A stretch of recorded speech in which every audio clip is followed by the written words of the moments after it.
Ilhas tropicais desertas, confere. Mapas do tesouro marcados com X, confere. Marinheiros de uma perna só com papagaio no ombro, confere. Piratas que só pensam em cantoria e em um gole de rum, confere. Acho que com todos esses elementos dá para considerar que a Ilha do Tesouro é um clássico dos livros de pirataria. 13 piratas sobre o caixão, oh, oh, oh, oh, oh, e uma garrafa de rum, deu briga, bebida, sai.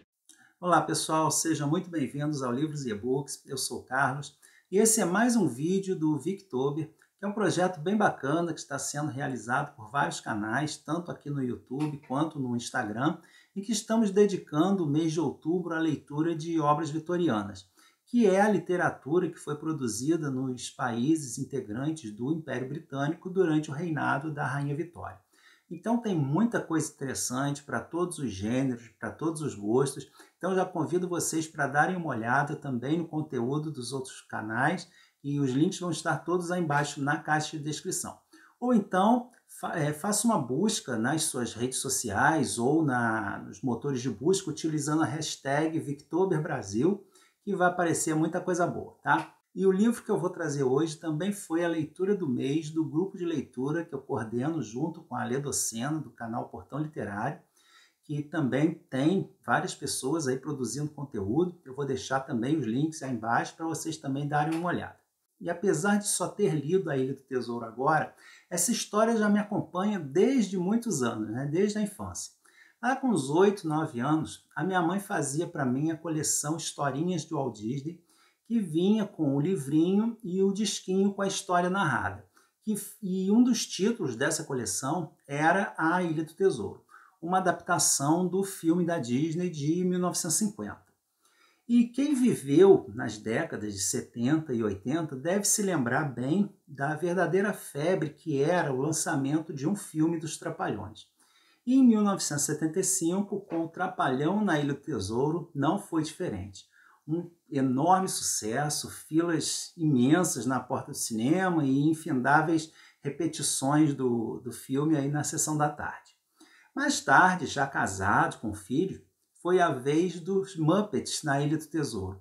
Um filme divertidíssimo, né? Uma adaptação com esses bonecos tão famosos, né? Tão carismáticos, que eu assisti aí com meus filhos e é bem divertido.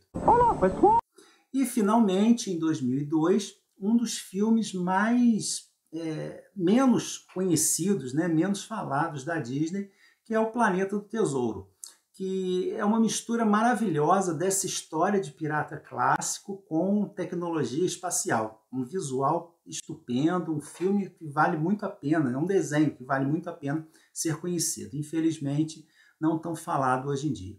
E essas são apenas algumas, as mais conhecidas, das quase 50 adaptações dessa obra. E isso, adaptações diretas, né? Sem contar as inúmeras influências e citações em outras obras, inclusive na recente franquia, né, Piratas do Caribe, que bebeu muito dessa fonte. Mas que livro é esse que, depois de tanto tempo, ainda é capaz de inspirar tantas obras e fazer tanto sucesso? A Ilha do Tesouro é um romance de aventura do autor escocês Robert Louis Stevenson, que foi lançado em 1883 e desde então se tornou um dos livros mais adaptados e mais citados de toda a história da literatura. A Ilha do Tesouro se tornou uma daquelas obras que estabeleceu padrões no decorrer do tempo, né? No caso da representação dos piratas. A partir do lançamento desse livro, tudo que se refere a piratas passou a incluir elementos quase obrigatórios que surgiram nesse livro, como a perna de pau e o papagaio no ombro. E a história do livro é a seguinte.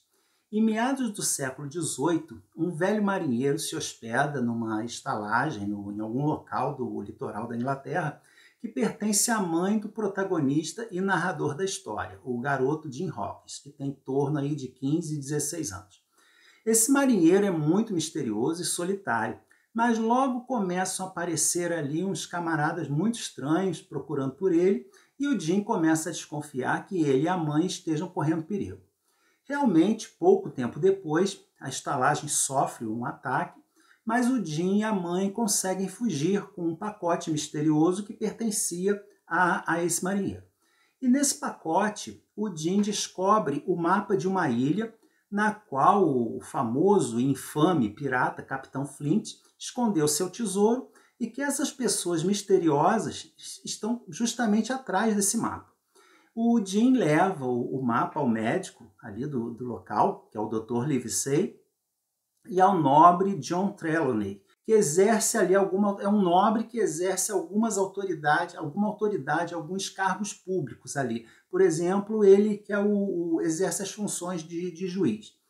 E o Sr. Trelawney fica tão empolgado com essa história do tesouro que ele resolve patrocinar uma expedição para tal da ilha, incluindo aí o Jim na tripulação como grumete. E aí que o Jim vai conhecer o outro grande personagem dessa história, que é o Long John Silver, que também era um marujo, mas depois que perdeu a perna passou a atuar como cozinheiro.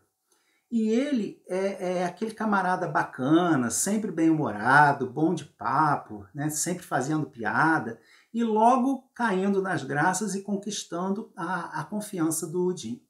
Mas à medida que a viagem progride e eles vão se aproximando da ilha, o Jim descobre que muitos dos integrantes da tripulação desse navio são piratas que serviram no navio do Capitão Flint, inclusive o próprio Long John Silver.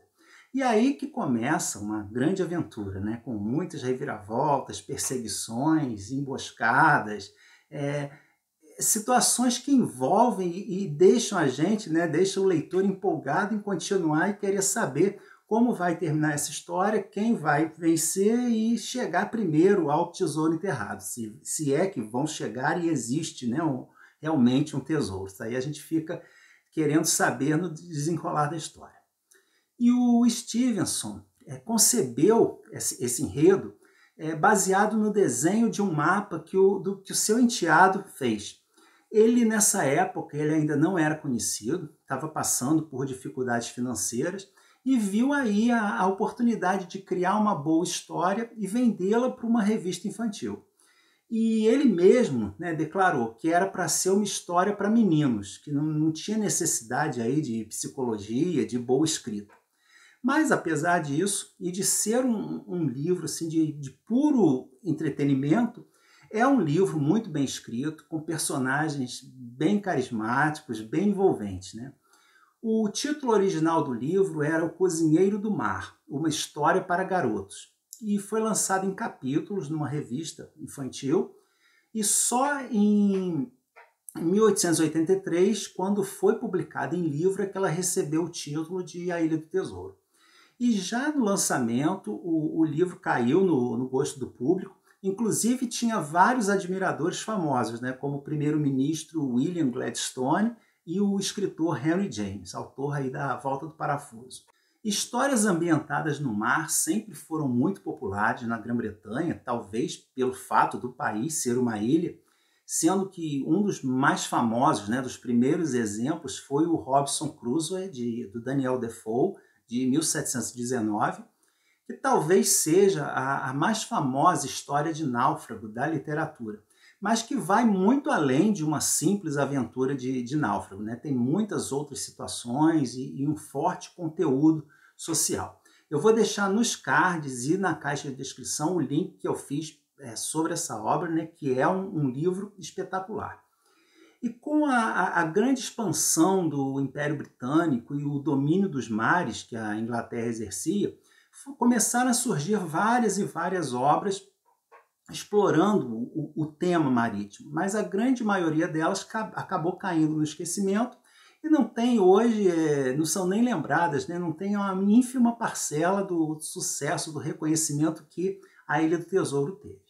A pirataria era uma situação real e bastante frequente em toda a história da navegação, e muitas histórias de piratas corriam entre o povo, embora nessa época vitoriana já não fosse mais tão frequente, né? E os piratas reais não tinham muito a ver com o que aparece aqui no livro. Eles eram criaturas bastante violentas, E, logicamente, não tinham esse apelo, né, aventuresco e romantizado que passou a fazer parte do imaginário popular. E o Stevenson baseou seu livro em muitas dessas histórias, inclusive citando vários nomes e fatos reais, pegando um elemento aqui, outro ali, e juntando tudo nessa obra única, né, acabou firmando seu nome para sempre na literatura mundial. Esse foi o seu primeiro grande sucesso. E por se tratar de um livro infanto-juvenil, claro que A Ilha do Tesouro foca quase exclusivamente na aventura, né? Não tem maiores preocupações com estilo literário, significados ocultos, desenvolvimento de personagens, nada disso. Mas mesmo assim é um livro muito bem escrito e que nos dá uma ideia bem precisa da escrita do Stevenson, que não se tornou um dos maiores nomes da literatura à toa. Aliás, ele é um dos escritores homenageados no Writers' Museum, em Edimburgo, capital da Escócia, que é um museu dedicado aos 3 grandes escritores nascidos na cidade: o próprio Stevenson, o poeta Edward Burns e o Sir Walter Scott. Do Stevenson, eu li apenas alguns contos, principalmente o Mark Hain, que eu li no Victober passado, vou deixar o link aí em cima, e o fantástico O Demônio da Garrafa, O Gênio da Garrafa, ele tem aí algumas variações de nome, que é um conto também muito interessante. Mas eu ainda quero ler outras coisas, inclusive o seu outro livro mais famoso, que é O Estranho Caso do Dr. Jekyll e do Sr. Hyde, ou O Médico e o Monstro, que eu só li numa versão adaptada, também não conheço a história original. Aliás, se vocês quiserem saber um pouquinho mais sobre esse escritor, eu sugiro que vocês assistam um vídeo da Cristina, do canal Relivrando, que tem um vídeo falando exclusivamente sobre o Stevenson e suas obras. Então o link também vai estar aí na caixa de descrição. E claro que para um livro tão popular, existem várias edições à venda. Eu li em e-book, nessa edição comentada e ilustrada da Zahar, e não tenho do que reclamar. Tradução ótima, achei as notas explicativas assim, talvez um pouquinho excessivas, né? Mas nada demasiado. Bons extras, mas praticamente todas as editoras têm alguma edição muito bacana desse livro, para os mais diversos gostos e bolsos, né? Desde edições simples e baratinhas, né? Por exemplo, da LPM Pocket, da Príncipes, até a elogiadíssima e cara edição da Antofágica. Só tomem cuidado quando forem adquirir alguma edição, porque existem muitas outras edições desse livro que não são o texto original, são edições adaptadas. Ou seja, vocês podem achar que estão adquirindo o livro original e estão comprando, na verdade, uma edição adaptada. Os links para a compra de todas as edições integrais vão estar, né, aí na caixa de descrição, para compra através da Amazon. E comprando qualquer produto através daqueles links que eu vou deixar, vocês estarão contribuindo para uma causa social sem gastar nada mais por isso, porque a minha comissão é repassada para alguma instituição de assistência social. Resumindo, eu gostei imensamente de fazer essa leitura. Foi uma leitura agradabilíssima, muito divertida. Foi ótimo reviver, né? Reviver essa história e conhecer o livro original. Também consegui assistir o filme de 1950, que eu não conhecia e que até hoje é considerado um dos grandes clássicos dos filmes de pirata. E eu penso que muitas vezes a gente fica tão preso aí a livros mais pesados e densos, que quando a gente pega uma obra dessas, que tem como único intuito divertir, a gente até corre o risco de acabar achando que o livro não é tão bom assim. Mas ler alguma coisa mais leve, apenas por prazer, né, também é muito importante. E quando essa leitura de lazer é um clássico incontestável e muito bem escrito, claro que vale muito a pena. Então, se você não conhece, dê uma chance para a Ilha do Tesouro. Se já leu, deixe embaixo seu comentário contando o que achou dessa história. Se gostou do vídeo, dê sua curtida, é muito importante. E se estiver conhecendo o canal agora, inicialmente seja muito bem-vindo. Inscreva-se, ative o sininho das notificações para saber quando sair um vídeo novo, tá bom? E não deixe de acompanhar também o conteúdo de todos os outros canais participantes do Victober. tanto aqui no YouTube quanto no Instagram. Todos eles linkados aí na caixa de descrição. Um grande abraço e a gente se vê no próximo vídeo.